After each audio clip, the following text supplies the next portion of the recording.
नमस्कार, बहुत स्वागत है आप सभी का। भारत की खबर देख रहे हैं आप। मैं हूं सौरभ शर्मा और आज के हमारे स्पेशल गेस्ट हैं शांतनु गुप्ता जी। शांतनु गुप्ता जी ऑथर भी हैं और अब तो उन्होंने फिल्म भी बना ली है, योगी जी के बायोग्राफर भी हैं। आपने फिल्म वो देखी होगी, Ajay the untold story of Yogi Adityanath की जीवन पर जो बनी थी, आपकी किताब पर बनी थी। शांतनु जी बहुत स्वागत है आपका। ये आज शांतनु जी से हम लोग उनको खासतौर पर इसीलिए बुलाया क्योंकि योगी आदित्यनाथ को बहुत अच्छे से जानते भी हैं, योगी आदित्यनाथ के काम को भी बहुत अच्छे से जानते हैं।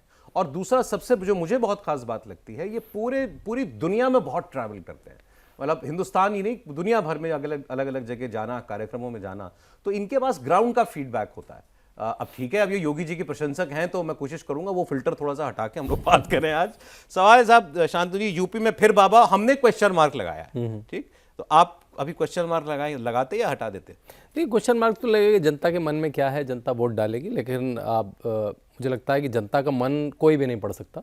और जब कोई भी व्यक्ति वोट डालने जाता है तो उसके मन में, क्योंकि मैथमेटिक्स का, मैं इंजीनियरिंग का विद्यार्थी हूँ, तो x+y+z+a+b बहुत सारे वेरिएबल्स होते हैं। पहले वो वेरिएबल प्री मोदी प्री योगी बहुत सारे वेरिएबल वो आइडेंटिटी बेस्ड थे कि मैं अपनी जाति पे वोट करूँगा, अपनी आइडेंटिटी पे वोट करूँगा। अब वो विकास पे चले गए जिसमें Narendra Modi brand of politics, Yogi brand of politics चलती है। तो इसके लिए अगर कोई भी लॉजिकल तरह से ढूंढे, देखिए यूपी की वो जनता है जिसने कद्दावर नेताओं को भी, सौरभ भाई, 5 साल से ज़्यादा टिकने लगा। यूपी की अगर योगी आदित्यनाथ को छोड़ दें तो केवल 3 मुख्यमंत्री हुए हैं जो 5 साल पूरा कर पाए। शुरू में गोविंद वल्लभ पंत, अखिलेश यादव और मायावती। बाकी बड़े बड़े नेता, एनडी तिवारी जैसे नेता, मुलायम सिंह यादव जैसे नेता, राजनाथ सिंह, कल्याण सिंह जैसे नेता।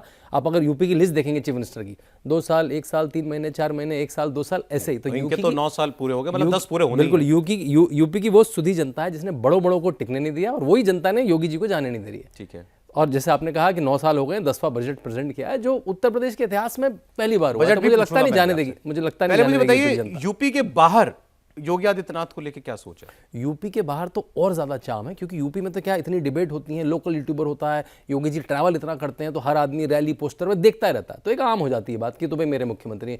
यूपी के बाहर तो भाई जितनी लिमिटेड खबरें आती वो तो डेक्कन हेराल्ड के फ्रंट पेज में नहीं छप रहे हैं, वो तो मराठी पेपरों के फ्रंट पेज में नहीं छप रहे हैं। तो जब मैं किताबों को लेकर जाता हूँ, ये चर्चा होती है तो बहुत इंटरव्यू होता है। मतलब ऐसे कई तमिल चैनल हैं जहाँ मैंने इंटरव्यू दिया है। मतलब मैंने तो बात अपनी इंग्लिश में रखी और फिर उन्होंने उसको तमिल, योगी आदित्यनाथ पे, मेरे बड़े चैनलों पे, तेलुगु चैनलों पे इंटरव्यू हैं, तमिल चैनलों में इंटरव्यू हैं, मराठी चैनलों में इंटरव्यू हैं। मुझे याद है एक बार मैंने योगी आदित्यनाथ पे कॉमिक करी थी, अजय टू योगी आदित्यनाथ, उसका मैंने चेन्नई में कार्यक्रम रखा। तो चिन्मय मिशन के एक हॉल में हुआ और मुझे पता नहीं था हॉल कैसा है। जब मैं पहुंचा तो 1000-1500 का हॉल था, 1000 नीचे और 500 की बालकनी ऊपर। तो मैंने आयोजक से कहा, इतने बड़े हॉल में कौन आने वाला है चेन्नई में? उनका नहीं, धैर्य रखिए। और जैसी कार्यक्रम शुरू हुआ, शहजाद पूनावाला भी गए थे यहाँ से, गुरुमूर्ति जी आए थे और पूरा खचाखच हॉल भरा पड़ा था। फिर मैं हिगनबॉथम, भारत का सबसे बड़ा पुराना बुक स्टोर है, उसमें बुक साइन करने गया। तो उस बुक स्टोर को 1 घंटे दुकान ज़्यादा खोलनी पड़ी और मैंने कम से कम 150-200 किताबें साइन करी और मुझे कम से कम 20 शॉल मिले वहाँ पे दुकान पे। ऐसा मैंने कभी बुक साइनिंग नहीं करी। तो ये उस किताब के ऊपर चार्म नहीं था, मुझे कोई ऐसा उस पर अपने ऊपर कन्फ्यूजन नहीं था कि मुझे देखने आए लोग योगी आदित्यनाथ के बारे में सुनने आए थे, देखने आए थे। और ऐसा ही उडुपी में, ऐसा ही बैंगलोर में, ऐसा ही चेन्नई में, ऐसा ही कोयम्बतूर में, ऐसा ही बैंगलोर में मुझे देखने। साउथ में ऐसा क्रेज है, साउथ में ऐसा क्रेज। मैंने साउथ जानबूझ के, बाकी जगह तो जाना ही होता है। और ऐसा ही विदेश में, जब मैं अपने मूवी के जिक्र करा, वाशिंगटन डीसी में शो हुआ। वाशिंगटन डीसी दिल्ली की तरह मुश्किल शहर है। मुश्किल शहर मतलब ट्रैफिक ज़्यादा है, लोग काम करते हैं ज़्यादा। तो मुझे लगा उन्होंने मंडे को शो रख लिया। आपने कहा मंडे को कौन आएगा, बड़ा हॉल रख लिया, 300-350, खचाखच भरा है। वहाँ पे एम्बेसी भी हमारी, वहाँ के भी रिप्रेजेंटेटिव आए हुए थे, वहाँ बहुत सारे थिंक टैंक हैं जैसे दिल्ली में होते हैं, सबके नुमाइंदे आए हुए थे। और योगी आदित्यनाथ की फिल्म देखने लोग वाशिंगटन डीसी में शाम को 6 बजे खचाखच भीड़ थी मंडे के दिन। तो है कौतूहल उनके अराउंड। क्यों, क्या दिखता है उनको योगी में ऐसा? बिकॉज योगी जी 2 चीज़ों को इनकैप्सुलेट करते हैं। वो एक तो पहली अपनी विचारधारा, अपनी हिंदुत्व, अपना कल्चर, और दूसरा वो गवर्नेंस का जीता जाता मॉडल है। और लोगों ने देखा, देखो उत्तर प्रदेश की तो चर्चा हुआ करती थी ना। मतलब मैं खुद उत्तर प्रदेश में पला बड़ा हूँ। जब उत्तर प्रदेश से बाहर जाते थे अपनी आइडेंटिटी छुपाते थे। हम कहते हैं दिल्ली के हैं, क्योंकि आप उत्तर प्रदेश बोलेंगे तो कहेंगे इनकी तो डिग्री भी फर्जी है। लोग कहते हैं कि अरे हमारी तो कल्याण सिंह के समय का 12th है, हमारा तो राजनाथ जी के समय का 12th है। मतलब हमारी डिग्री, क्योंकि आपको पता है चीटिंग, मेरा खुद का देखा हुआ, देखिए मैं क्योंकि चीटिंग के खिलाफ अधिनियम लाते थे, मुलायम सिंह हटा देते थे। साउथ के कॉलेजों में इंजीनियरिंग करने के लिए बहुत लड़के जाते थे और अगर बता देते थे ना कि हम इस शहर से हैं तो उन्हें कमरा नहीं मिलता था, क्योंकि आपके साथ गुंडागिर्दी, कुछ आप चीटिंग करके आए होंगे, आपकी डिग्री फर्जी होगी, ये जुड़ा हुआ था। अब उल्टा है, अब तो मैं बल्कि अपने संबोधन में बोलता हूँ, मेरा नाम शांतनु गुप्ता है, मैं उत्तर प्रदेश से आता हूँ। फिर मैं बोलता हूँ मेरा नाम शांतनु गुप्ता है, मैं योगी आदित्यनाथ के उत्तर प्रदेश से आता हूँ, और पूरा हॉल तालियों से गूंज जाता है। योगी आदित्यनाथ उत्तर प्रदेश की संज्ञा के एडजेक्टिव बन गए, और ये किसी के कहने से नहीं, उनके काम से केवल। और ऐसा एक मॉडल जब नरेंद्र मोदी गुजरात में थे तब इंट्रिग था, तब तो बल्कि इतना सोशल मीडिया नहीं था, तो वो उसके शिकार भी रहे, उनकी बात उतनी बाहर नहीं निकल पाती थी।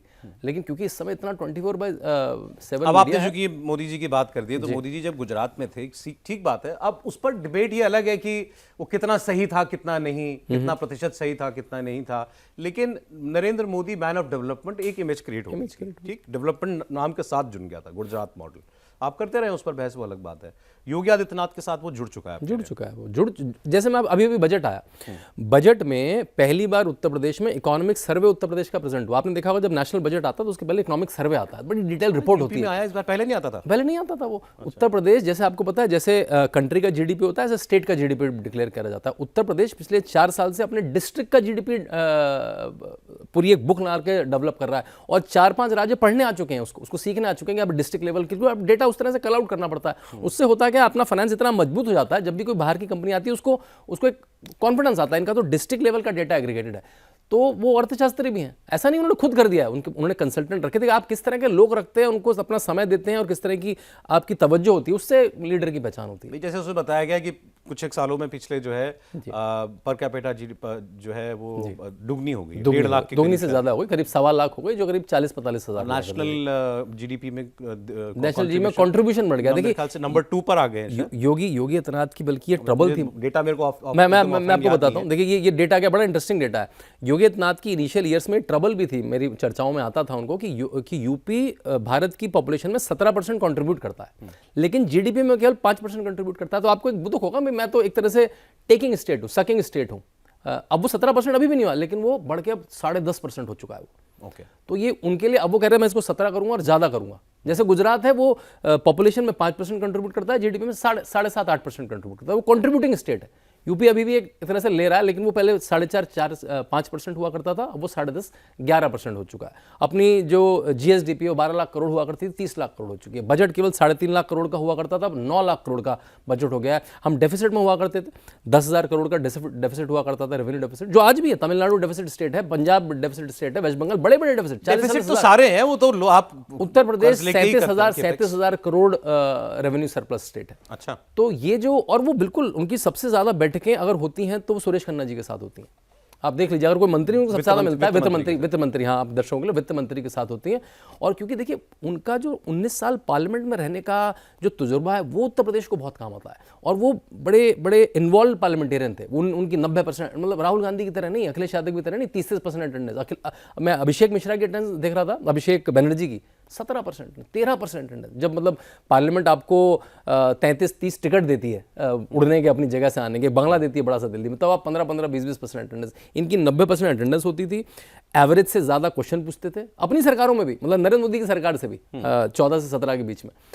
एवरेज से ज्यादा डिबेट में पार्टिसिपेट करते थे, एवरेज से ज्यादा प्राइवेट मेंबर बिल प्रस्तुत करते थे, लाइब्रेरी से किताबें इशू कराया करते थे, और बिल्कुल समय से मिलते थे। कुछ नेता है देश में ऐसे, मोदी, योगी, अमित शाह, देवेंद्र फडणवीस, इनकी सिंसेरिटी पे तो कोई डाउट कर ही नहीं सकता। सवाल आता है डिलीवरी पे कि जितनी क्लेम की जा रही है क्या उतनी डिलीवरी हो रही है। जैसे अखिलेश यादव ने भी बहुत सारे सवाल पूछे, भी आप कहते हो 30 लाख 40 लाख करोड़ इतने के हमारे पास इन्वेस्टमेंट के प्रपोजल्स आए, लगे कितने, कितने यूनिट लग गए, कितने आपके प्लान में हैं, उसमें से उससे कितनी जॉब क्रिएशन हुई है। अब जैसे वो जो डिफेंस कॉरिडोर बनाने वाली बात थी, अब उन्होंने कहा कौन एक सुतली मम भी बनाओ तो बता दो मुझे। नहीं, वो तो देखिए बोलना आसान होता है, वो ये भी कहते हैं बहुत बार कि बाबा को तो लैपटॉप चलाना नहीं आता। मुझे तो याद है, मैं अगर उनसे 25 बार मिला हूँ तो उसमें से 10 बार वो अपना आईपैड रखते हैं, उसमें करके डेटा दिखाते हैं, कहते हैं ग्रोथ हो रही है, डैशबोर्ड, क्यूआर कोड, वो उनकी टर्मिनोलॉजी है ना, तो बाबा की टर्मिनोलॉजी है, शायद उन्होंने एक्वायर करी है पिछले 8-9 साल। देखिए उनके अगर आप डे शेड्यूल देखेंगे, उसमें 3 तो मॉनिटरिंग मीटिंग होती हैं। वो जैसे किसी विभाग के साथ मॉनिटरिंग करेंगे, उसका फिर 3 हफ्ते बाद फिर मॉनिटरिंग होगी। उनको अपने एक जिले का डीएम, सीडीओ, एसपी का नाम रटा पड़ा है, उसको क्या टारगेट दिया था, वो कब वापस मिलेगा, इसकी वीसी अब है। एक इन्वॉल्व चीफ मिनिस्टर है। आपको पता है अखिलेश यादव के समय कैबिनेट मीटिंग नहीं हुआ करती थी। आपको सुन के ऐसा होगा ऐसे कैसे होगा, कैबिनेट नोट कैसे पास होगा? नोट जाता था, अखिलेश यादव उस पर साइन करते थे और वो सारे कैबिनेट मिनिस्टर के जाके घर पे साइन हो जाता था। अब हर कैबिनेट मीटिंग होती है, बल्कि कुछ तो ऐसी होती है कि आज सबको बस में ले जाके अयोध्या में कैबिनेट मीटिंग करेंगे, आज सबको बस में ले जाकर कुंभ में सब नहाएंगे और कुंभ में प्रयाग में कैबिनेट मीटिंग होगी।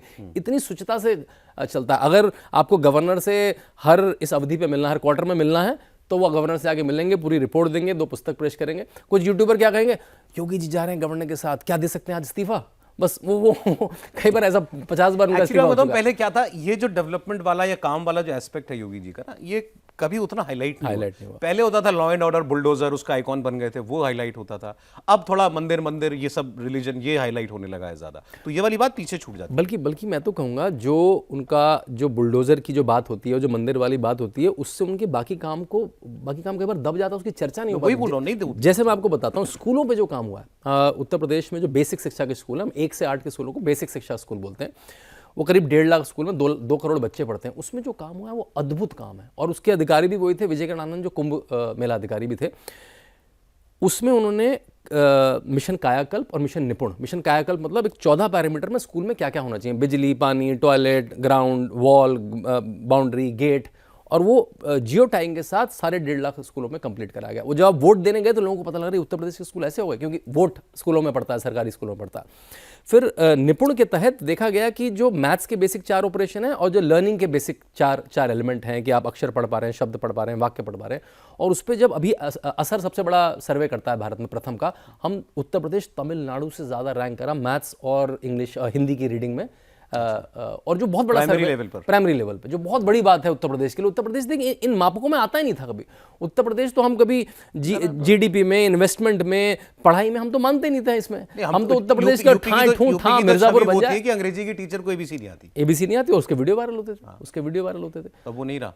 तो नहीं, अब भी नहीं करना। देखिए आपको क्या उत्तर प्रदेश को उत्तर प्रदेश से कंपेयर करना पड़ेगा। मतलब उत्तर प्रदेश 10 साल पहला कैसा उत्तर प्रदेश था, तो उससे हम तमिलनाडु से आगे पहुंच चुके हैं असर के सर्वे में। जो बहुत बड़ा, जो भी शिक्षा के क्षेत्र में उनको पता है कि असर सर्वे कितना डिफैक्टो सर्वे है भारत का। जॉब क्रिएशन में क्या काम हुआ? जॉब क्रिएशन में 2 तरह से, एक तो सरकारी जॉब में देखिए बातें बहुत आती हैं। उत्तर प्रदेश में करीब 8.5 से 9 लाख भर्तियां हुई हैं, बिल्कुल फेयर भर्तियां हुई हैं। और उस फेयर भर्ती का सबसे बड़ा प्रमाण ये है, अगर आपको बताओ जो लेटेस्ट नहीं, ये अभी जो अमित शाह जी गए, उसके पहले जो अमित शाह जी गए थे, वो गए थे पुलिस वालों को भर्ती लेटर बांटने। मेरे ख्याल से भारत का कोई भी मुख्यमंत्री, बहुत कम मुख्यमंत्री पुलिस वालों के लेटर सामने से बांटेगा। भारत के हर प्रदेश में पुलिस में पैसा चलता ही चलता है, सबको बिल्कुल एक खुला सीक्रेट है। किसी और में चले चले, पुलिस में तो क्यों, पुलिस की नौकरी एक बड़ी मतलब एक इकबाल की, ठनक की नौकरी मानी जाती है ना पुलिस की नौकरी में पैसा चलता ही चलता है। सामने से लेटर देना, मतलब देखिए मीडिया वाला तो इतने सारे लोगों में से किसी से पूछ सकता है ना, सामने से लेटर बांटना पुलिस वालों को। जब भी लेखपाल की भर्ती होती है, हॉल में बुला के सबको कम से कम 1 घंटे का कार्यक्रम होता है, नियुक्ति लेटर बांटे जाते हैं। इतनी हिम्मत उसी में हो सकती है, उसको पता है कि वो पर्ची सिस्टम जो चलता था वो नहीं होता है। उसमें अपवाद आ जाएंगे, 5% कभी पेपर लीक हो गया था। पेपर लीक पहले भी होते थे, अब पेपर लीक होता है तो पेपर रद्द हो जाता है। और 8 साढ़े 8 लाख जो भर्तियां हुई हैं, 8 लाख कम से कम उस पूरे गांव में बात करी, तो करोड़ों लोगों को पता है कि जो मेरिट का आदमी है वो पहुंचा है, किस भी जाति से वो पहुंचा है। तो इसका इकबाल फैलता है पूरे गांव में। एक तो ये जॉब क्रिएशन है। दूसरा, उन्होंने देखा कि मैं जिले जिले में क्या कर सकता हूं, तो उन्होंने ओडीओपी लागू करा। ओडीओपी इतना बढ़ गया कि उसको सेंट्रल गवर्नमेंट ने ले लिया। उसको उत्तराखंड ने ओडीओपी क्या कर दिया, 1 डिस्ट्रिक्ट 2 प्रोडक्ट्स कर दिया उन्होंने। अभी ओडीओपी का ओडीओसी हो गया, 1 डिस्ट्रिक्ट 1 कुजीन। हर प्रदेश की कुजीन को वो डेवलप कर रहे हैं, बड़े बड़े शेफ्स आके, मास्टर 1 डिस्ट्रिक्ट 1 प्रोडक्ट यूपी में एक्चुअली जमीन पे बिल्कुल जमीन पर है। होता क्या है उसमें, देखिए उसमें होता क्या है, उसमें पहले तो आइडेंटिफाई कर लिया कि भाई अलीगढ़ के ताले हो गए, बनारस की साड़ी हो गई, यहाँ का स्पोर्ट्स गिफ्ट हो गया, हाथरस की हींग हो गई। फिर अगर उसके नए लोगों को प्रशिक्षण नहीं मिल रहा है तो प्रशिक्षण का बजट दिया गया। अगर उनको कैपिटल नहीं मिल पा रही, उनको कैपिटल दी गई। उनको बड़ी बड़ी प्रदर्शनियों में, आपको यहाँ पे नोएडा हाट में दिखेंगे वो लोग, उनकी प्रदर्शनी दिखेगी। आपको वो दिल्ली हाट में दिखेंगे। आपको बड़े बड़े, मैं कभी साउथ जाता हूँ तो वहाँ पर आपको उसको पैसा दिया जाएगा कि आप बजाएं। आप उनको विदेशी की सिंपोजियम में देखेंगे, NRI दिवस होगा, उत्तर प्रदेश का कोई बड़ा कार्यक्रम होगा तो वो सब लोग आएंगे। अब वो पूरा एक पोर्टल बन गया है पूरा, उसमें आप ओडीओपी का सामान खरीद सकते हैं, वही वो गिफ्ट देते हैं। बल्कि वो आपने देखा होगा, कोई भी बड़ा व्यक्ति आता है, चाहे क्रिकेटर आए, चाहे एक्टर आए, चाहे पॉलिटिशियन आए, कोई राजनीतिक आए, एक ओडीओपी का एक गिफ्ट देते हैं। उसके अंदर बहुत सुंदर कभी कफलिंग होती है, रुमाल होता है, उसके अंदर मूर्तियां होती हैं। तो वो उत्तर प्रदेश का बना हुआ होता है, उत्तर प्रदेश का बना होता है और उसके जिले की मार्क होती है उसकी। 2 और बड़े पैरामीटर जो डेवलपमेंट में दुनिया भर में माने जाते हैं, एक है सड़क इंफ्रास्ट्रक्चर बेसिकली, और दूसरा है बिजली आना, बिजली कंजम्पशन। बेसिकली बिजली कंजम्पशन कितनी हुई। बहुत सुंदर, बहुत अच्छा सवाल पूछा। हाँ, तो ये इस पर कोई पैरामीटर है? थोड़ा सा अगर पीछे से पूछूं, देखिए जब वो पहले आए तो स्टार्टिंग चर्चाओं में जब मेरी बात हुई तो उन्होंने कहा कि मुझे उत्तर प्रदेश को प्रॉस्परस बनाना है, मुझे उसको देख प्रॉस्परस बनाने का क्यों मतलब है, क्योंकि अगर मैं प्रॉस्परस नहीं बनाया तो मैं जॉब नहीं क्रिएट कर पाऊंगा, क्योंकि सरकारी जॉब कितना भी गाना गा लो भाई, आप भारत में सरकारी जॉब 2%, 3%, 4% है। अगर मुझे 3 अधिकारी चाहिए तो मैं 4 रख लूंगा, 40 तो नहीं रख लूंगा भाई जितनी। अब तो आपको इंडस्ट्री लानी पड़ेगी। इंडस्ट्री लाने के लिए उसके 4-5 पैरामीटर है। पहले तो लॉ एंड ऑर्डर, भाई जहाँ पे भी आपका पैसा सेफ नहीं है, आपका एम्प्लॉय सेफ नहीं है, कोई नहीं आएगा।